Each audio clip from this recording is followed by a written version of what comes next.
আজকে আমি দেখাবো বিভিন্ন ধরনের হ্যান্ড স। আমি প্রথমে স্টেনলি কোম্পানির হ্যান্ড স দেখাচ্ছি। এই হ্যান্ড সটি হচ্ছে 18 ইঞ্চি, তীতে যাতে কোনো রকমের ডাস্ট না পড়ে এই জন্য একটি ডাস্ট কভার দেওয়া আছে। এটি হাই কার্বন স্টিলের তৈরি, হেভি কাজের জন্য এটি ব্যবহার করা হয়।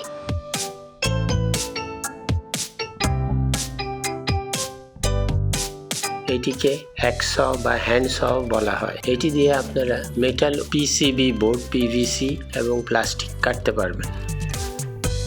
এখানে একটি চাবির সাহায্যে এই ব্লেডটি শক্তভাবে আটকানো থাকে। এই চাবিটি ঘুরিয়ে এটিকে লুজ করে তারপর ব্লেডটি খোলা যায়। বাজারে নানা রকমের ব্লেড পাওয়া যায়। কেনার সময় দোকানদারকে জিজ্ঞাসা করবেন এসএস এর পাইপ কাটা যায় কিনা, কারণ এটি খুব সহজে নষ্ট হয় না এবং খুব ভালোভাবে এটি দিয়ে কাটা যায়। এটি কিভাবে ফিট করতে হবে তা আপনাদেরকে দেখিয়ে দিচ্ছি।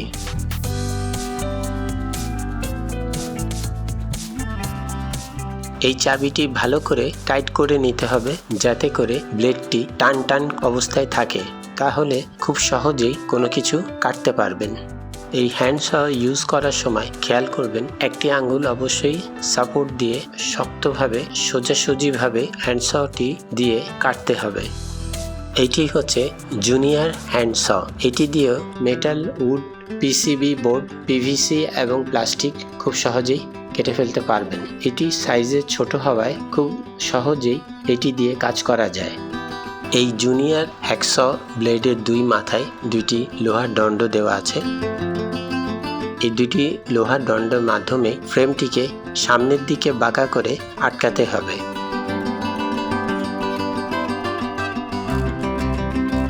এটি হচ্ছে অ্যাডজাস্টেবল কোপিং স। এটি দিয়ে খুব সহজেই বিভিন্ন ধরনের কাঠের ডিজাইন, জুয়েলারি, অ্যালুমিনিয়াম, লোহা সহজেই ডিজাইন করে কেটে ফেলতে পারবেন। উপরের যে চাবিটি দেখতে পাচ্ছেন সেটি দিয়ে ফ্রেমকে অ্যাডজাস্ট করা হয়। নিচের দুই পাশে দুইটি চাবি দ্বারা ব্লেডটিকে শক্তভাবে আটকানো যায়। খুব সহজেই ব্লেডটি টান হয়ে থাকে।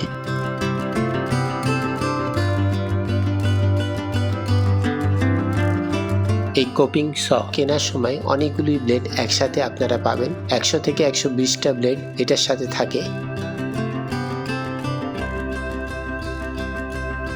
এই সয়ের কিভাবে ব্লেড খুলবেন তা আপনাদেরকে দেখিয়ে দিচ্ছি। এর বডিটি ছোট বড় করা যায়।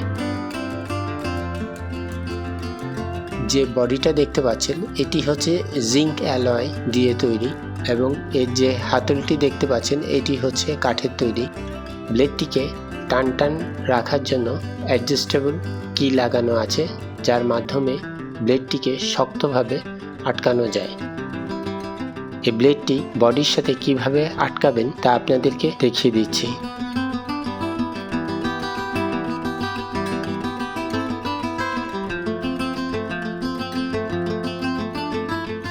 বডির সাথে ব্লেডটি আটকাবার সময় দেখবেন ব্লেডটি যাতে লুজ না থাকে।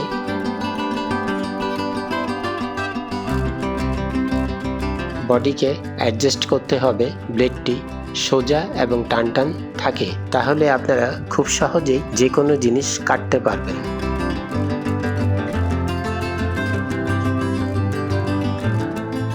নিচের দিকে জোরে চাপ দিয়ে চাবিটি আটকাবেন, তাহলে ব্লেডটি টান এবং শক্তভাবে আটকে যাবে। দেখতে পাচ্ছেন ব্লেডটি কত শক্তভাবে আটকে গেছে। কোপিং স দিয়ে কোনো জিনিস এইভাবে কাটা যায় না, এটিকে সোজাসুজি ব্যবহার করতে হবে। দেখতে পাচ্ছেন এটিকে কিভাবে ব্যবহার করতে হবে। আপনারা দেখছেন ন্যাটস হোম টুলস। চ্যানেলটিকে সাবস্ক্রাইব করবেন, বেল বাটনে ক্লিক করবেন। আপনারা যারা নতুন অবস্থায় বড় হ্যান্ড স ইউজ করবেন তখন অবশ্যই যে কাঠটি কাটবেন তার উপরে আরেকটি কাঠ রেখে ব্লেডের সাপোর্ট দিয়ে কাটবেন, তাহলে কাঠটি সমানভাবে কেটে যাবে। সাপোর্ট রেখে না কাটেন তাহলে কাঠটিও আঁকাবাঁকা কাটা হবে।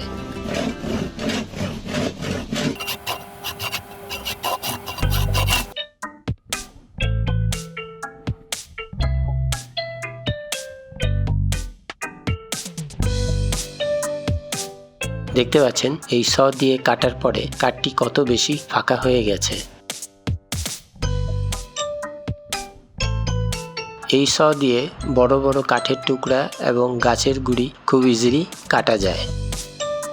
আমি এখন হ্যাকস দিয়ে মোটা প্লাস্টিকের টুকরা কেটে আপনাদেরকে দেখাচ্ছি।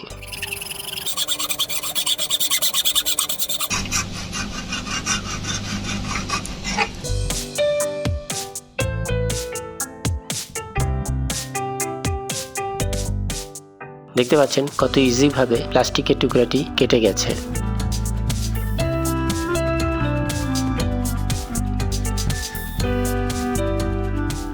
আমি এখন হ্যাকস দিয়ে মোটা অ্যালুমিনিয়ামের টুকরাটি কেটে আপনাদেরকে দেখাবো।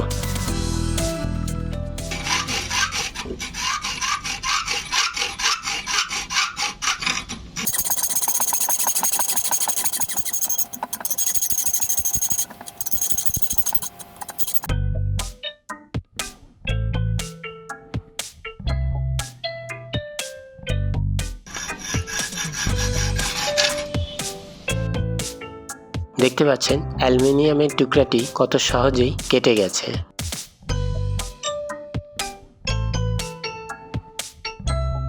আমি এখন জুনিয়র হ্যাকস দিয়ে কাঠের টুকরা কেটে আপনাদেরকে দেখাচ্ছি।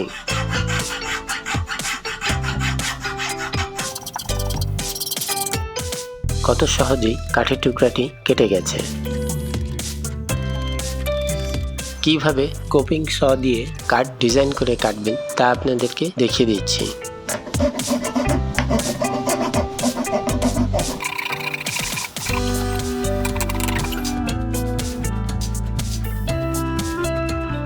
আমি এখন পেন্সিল দিয়ে একটি কাঠের টুকরার উপর ডিজাইন করে কিভাবে কোপিং স দিয়ে কাটা যায় তা আপনাদেরকে দেখিয়ে দিচ্ছি।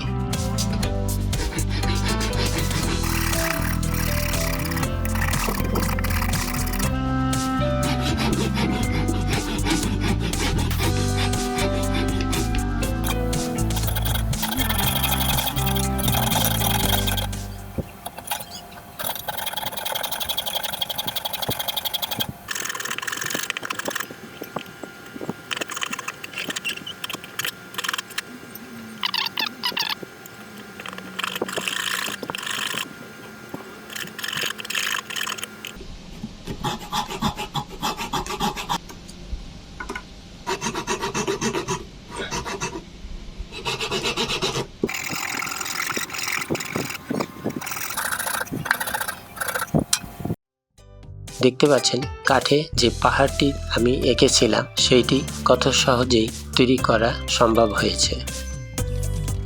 এখানে আরেকটি কাঠের টুকরা দিয়ে ডিজাইন করা হয়েছে বিভিন্ন ধরনের লোহার টুকরা, অ্যালুমিনিয়াম, তামা, পিতল। এই কোপিং স দিয়ে কেটে ডিজাইন করে নিতে পারবেন।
এই মোটা অ্যালুমিনিয়ামের টুকরাটি কোপিং স দিয়ে কেটে আপনাদেরকে দেখালাম।